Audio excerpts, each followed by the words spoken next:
Good evening and thanks for joining us on the Week in Review. I'm Nick Blumberg. Chicago steps up police patrols in Jewish communities after a local man shoots 2 dead outside the Capitol Jewish Museum in Washington, D.C. We have grief, we have fear, but we're not surprised at what happened, and we are not going to back down. The FBI descends on the Albany Park home of the accused shooter who reportedly shouted "Free Palestine" as he was taken into custody. My administration reflects the country, it reflects the city. His administration reflects the country club. Mayor Johnson says Chicago won't be intimidated by a DOJ investigation into whether his administration's hiring practices are racially biased. Meantime, the vote on a controversial proposal allowing police to institute so-called snap curfews stalls. When I reflected on the way that I could best serve families in Illinois and around the country, I really decided to stay in the House of Representatives. I'm in leadership, and to help the D-Trip as we seek to reclaim the majority. Congresswoman Lauren Underwood decides not to join the race to replace Senator Dick Durbin. Advocates for priest abuse survivors say the new Pope Leo must do more to tackle clergy sexual misconduct. And the Sun-Times apologizes for a massive AI misfire. And now to our Week in Review panel. Joining us are Tinas Vandellis from the Chicago Sun-Times, Laura Rodriguez-Presa from the Chicago Tribune, Mariah Woelfel from WBEZ, and Mitchell Armentrout, also from the Chicago Sun-Times. Let's get right to it. 31-year-old Chicago man is in custody accused of murdering 2 young Israeli embassy staffers in D.C. Reportedly told police he did it for Palestine. Tinas Vandellis, we heard a bit from Congressman Brad Schneider. What else have we heard from some local leaders?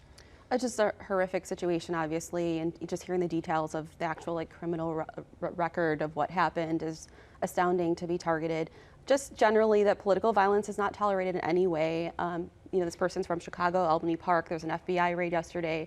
People are shocked, and I think as Brad Schneider, who's part of the Jewish caucus, said, this cannot happen. This has to stop right now. And we heard from Governor Pritzker, who apparently had a staffer there at the event, saying. I did try to talk to said staffer. They're very shaken up. They do not want to offer anything else, but just being there is just a horrible situation. Yeah, understandably so. Mitch Armentrout, we mentioned this a little bit. What kinds of additional security measures are going into place in parts of Chicago? CPD Superintendent Larry Snelling has said that there's basically stepping up patrols around all religious places of worship. It's kind of interesting. We know sort of what Elias Rodriguez's alleged intent was here, but by all accounts, otherwise, his neighbors said he's kind of a normal seeming guy, 31 years old. He worked at a medical trade association. A lot of more details to come out here. Yeah, it's still such early days. I mean, we've already seen some folks in City Council, trying to play off this. Alderman Ray Lopez, Mariah got some blowback for trying to, associate this, accused shooter with members of, the progressive side of the council, Democratic Socialists, things like that. But it just seems like at this point we know so little about this person. Yeah, it's really important to not kind of jump to conclusions in these situations and stick to reading, fact-checked journalism from local reporters, which I think we've done a great job, given that this person was from Albany Park and reporters were outside his home as the FBI descended upon it. But I forget the exact name of the group, but the socialist group in Chicago that Ray Lopez associated this person with kind of came out and said, we condemn any efforts to tie this shooting to our group. This person was a member, or not even a member, but associated with our group in 2017, and we don't know of any contact since. Yeah. Laura, how do you think, an act of this sort of obvious, apparent political violence, just turns up the heat on an already extremely fraught conversation about Israel's war in Gaza? How much more difficult does it make things? Right. I mean, this brings back, again, the spotlight to Chicago, right? We've been on the spotlight for many reasons. Recently, the Pope, which was perhaps positive, now this is back to a negative. And I think that it further divides the movement from some of the folks that are generally trying to advocate for those that are suffering in Gaza, right? With the violence that perhaps most, again, as she mentioned, don't want to be associated with the violent act. So I don't think that that was necessary to prove a point or to continue proving the point of what they're trying to do, again, for Gaza. Yeah, certainly a story people will be paying very close attention to in the coming weeks and months. I want to turn to Mayor Johnson. Mariah, we heard a defiant mayor pushing back against this DOJ investigation into his administration's hiring practices. How did this all get started? Sure. So this started based on comments Johnson made at a church in Woodlawn over the weekend, where it was really a conversation about economic opportunities for Black residents, and Johnson touted the top officials in his cabinet who are Black, and kind of went down a list naming each of the Black top cabinet officials, and kind of making the argument that when you open the door and give opportunities that haven't historically been afforded to minority communities in the history of the city of Chicago, that it lifts all tides, basically. Mm-hmm. And so that's good for any community that comes from a disadvantaged or oppressed demographic in the city. And so it's clear that the DOJ is closely watching Johnson's comments in their kind of crusade against DEI policies across the country, and in Chicago particularly.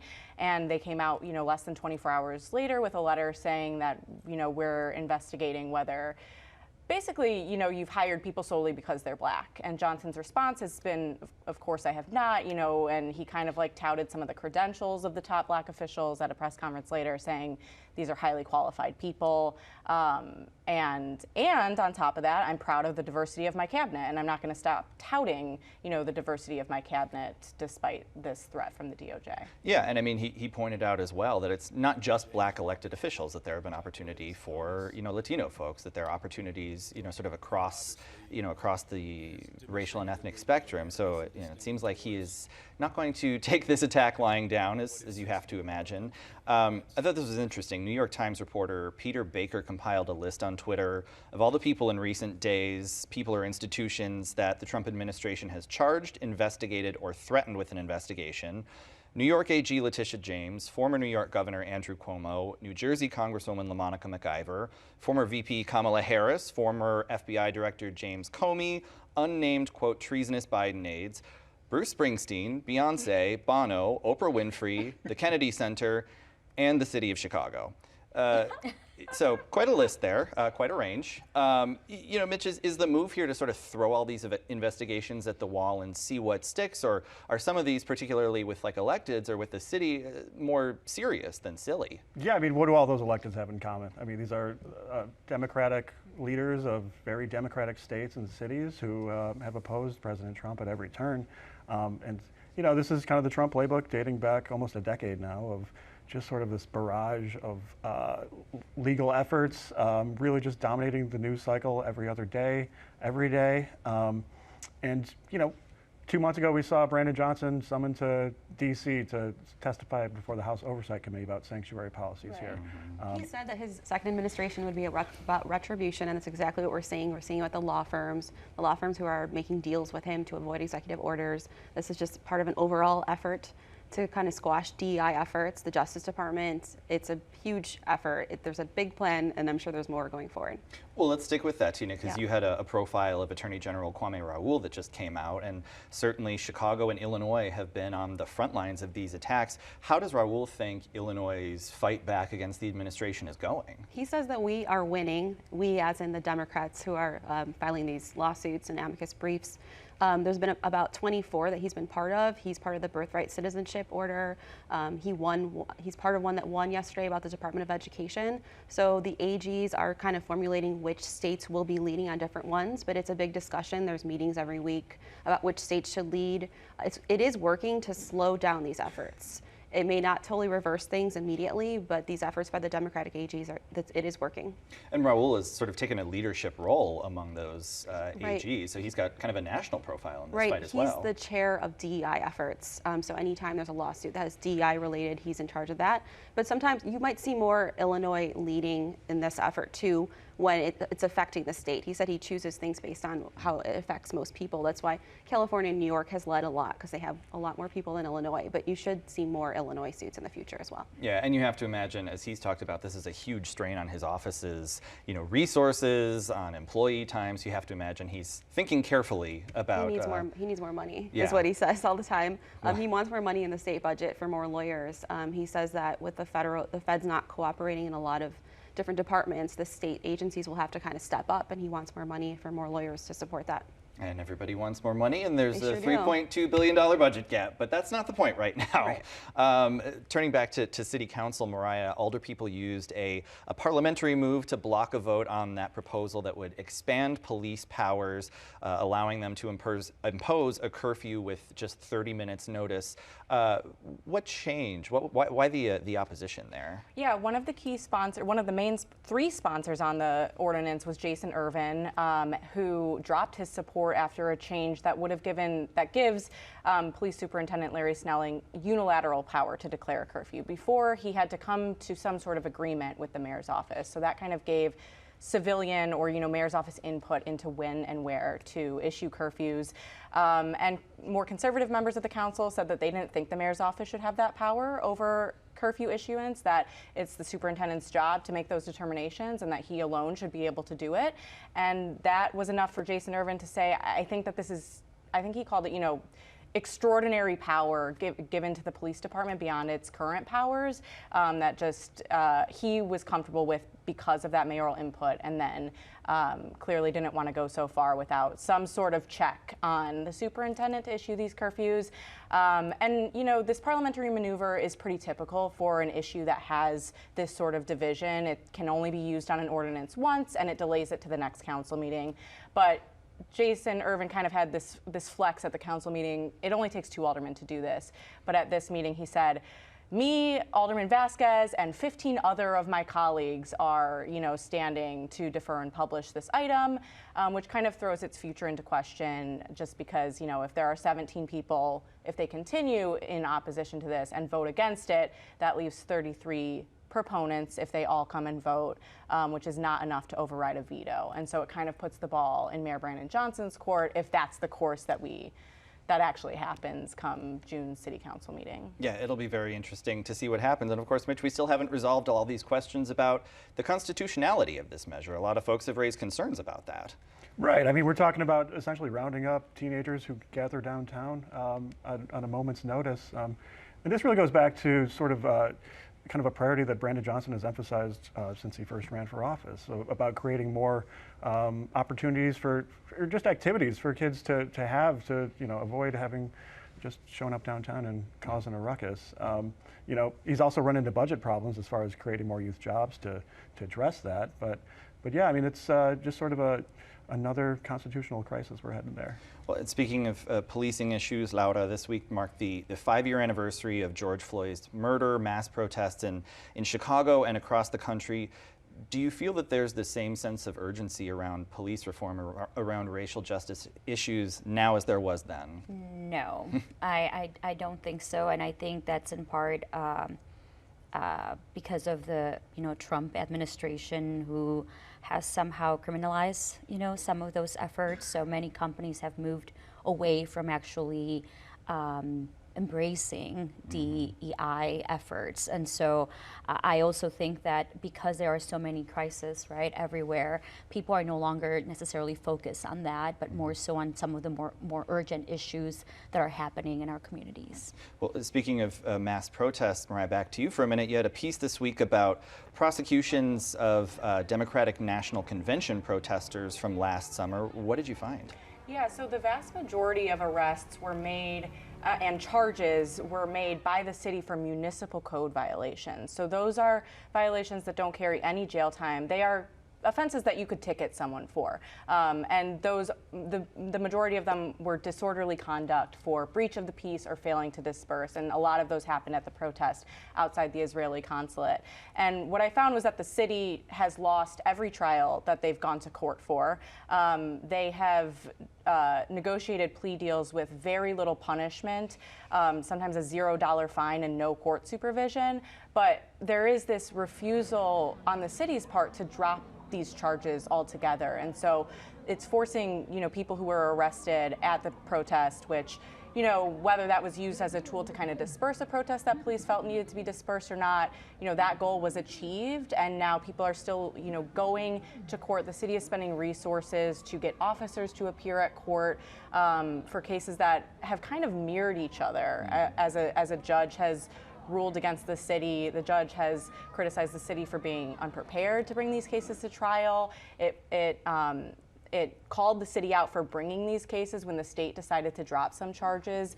A judge in his verdict said something along the lines of, the state didn't bring these charges because the state is of the same mind of the court, that there's not enough evidence to prove disorderly conduct. And part of that's because of how arrests were made at this protest, where, someone might have been, engaging in disorderly conduct or not, and a police officer, in their effort to disperse the protest, would grab someone and kind of pull them back through a line of police officers. Sure. And then the police officer at the end of the line was the one to arrest someone, far removed from the actual action that someone was being removed for. So that arresting officer had no idea what happened, didn't know how to charge someone. And so the city has sometimes had trouble getting an officer who even knew what happened to show up for court. I believe that. I mean, I was in a lot of those crowds around the DNC. I'm sure you all were too, and it was a chaotic scene, to say the least, at some of the protests. Well, Tina, this week we heard from Congresswoman Lauren Underwood, who said she is not jumping in the race to replace Dick Durbin. What did she say about why she didn't want to run? Well, she said it on CNN in the middle of the day. I don't think Illinois voters were particularly but you're not watching bitter that. About that. I'm not bitter about it at all. No, we have been asking her people for weeks, months, if she's planning to run. She was exploring a run. I had groups of healthcare professionals contacting me saying, we're ready as soon as she announces we want to support her. So she had that from her science nurse background. I do think that she just understood that it was more valuable for her to be in the House and to help win these races next year that the Democrats absolutely need to win to flip the House. And she is in a leadership position in the DCCC, so she felt that was what she said, that it's more valuable for her. It also was risky.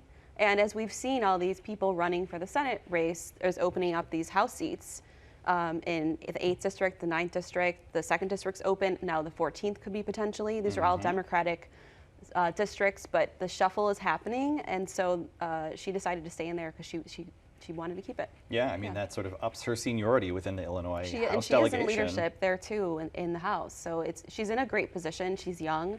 She could do something like this in the future, but she decided not to just now. Yeah. Well, Laura, this week we saw federal agents making arrests at immigration courts around the U.S., including here in Chicago. Who are they targeting? So this is a move from the administration to target those that have been in the country for less than 2 years. Because that makes them eligible for expedited removal. Under expedited removal, that means that they could be deported pretty quickly, and they don't necessarily have the right to see a judge before that. So it obviously came as a surprise to many. Many people at the court in Chicago were not aware that they were going to come out of their hearing, even if their case was not dismissed, and that agents were going to be outside in the hallway waiting for them. So it definitely comes, it is concerning to many attorneys because they believe that everyone has the right to see a judge before that happens. But, a memo, we got actually a statement from DHS saying that they will target, that they are in fact targeting those that got here within the last 2 years to deport them as soon as possible.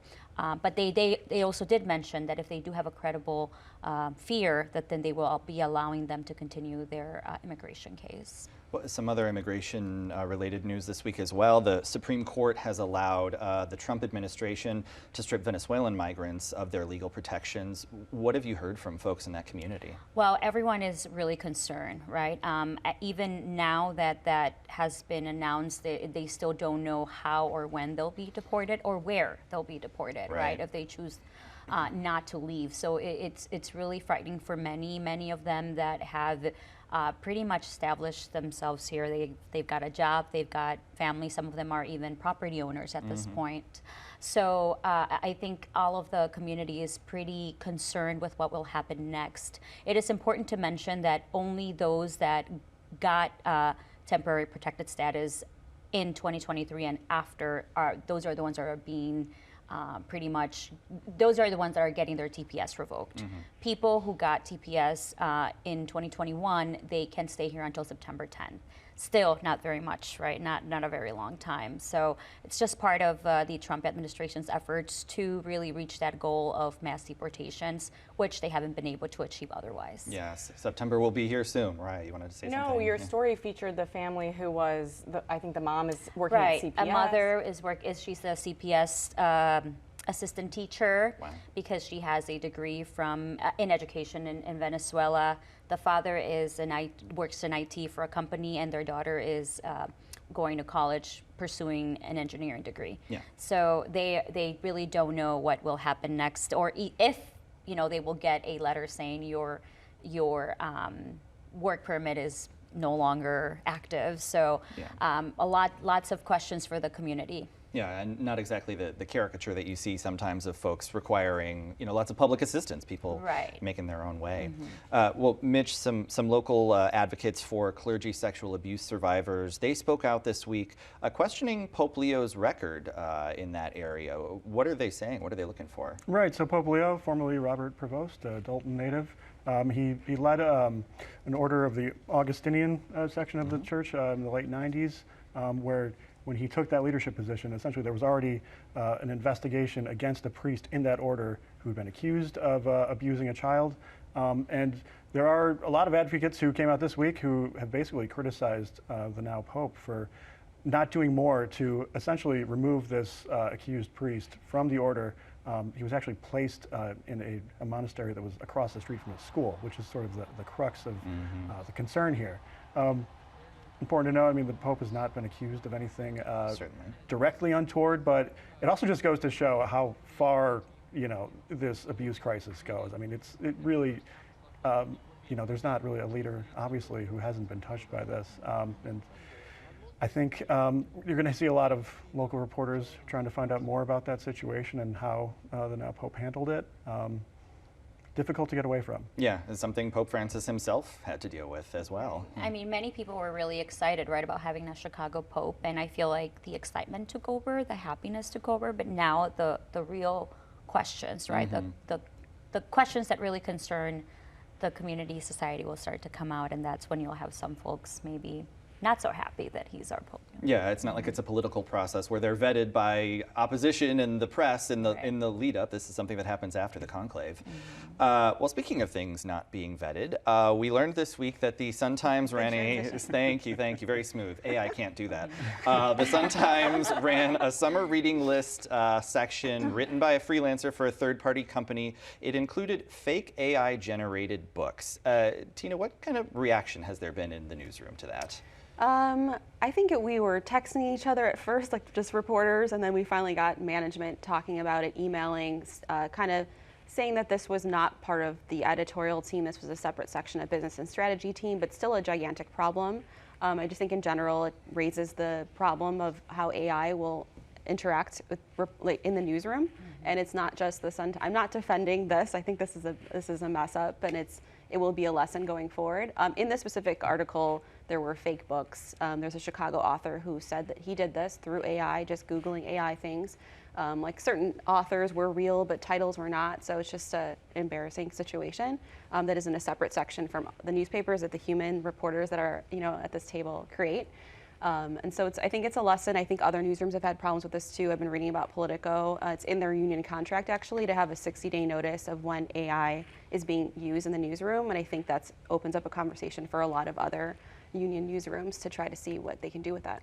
So I teach at DePaul and at Northwestern, and that was something that we added to the curriculum, right? Yeah. Like how to responsibly use AI. So we're not going to pretend it doesn't exist or assume that no one's using it. It's really at the tip of your hand. So let's just instead find a way to make sure that all of our reporters know how to properly use it, right? Yeah, and that it's not just being used willy-nilly, but that it's something that an actual human is, taking the lead on. Right.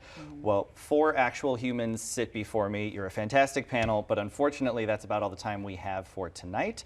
So my thanks to Tina Svandelis, Laura Rodriguez-Presa, Mariah Wolfel, and Mitchell Armentrout. And we're back to wrap things up right after this.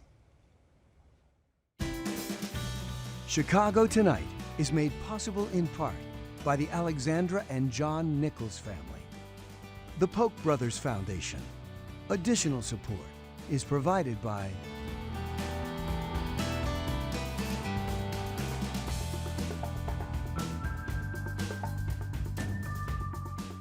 And that's our show for this Friday night. Be sure to sign up for our free email newsletter, The Daily Chicagoan, at WTTW.com/newsletter. And we're off Monday for Memorial Day, so we'll see you back here on Tuesday night. Now for the Week in Review, I'm Nick Blumberg. Thank you for watching. Stay healthy, stay safe, and stay informed.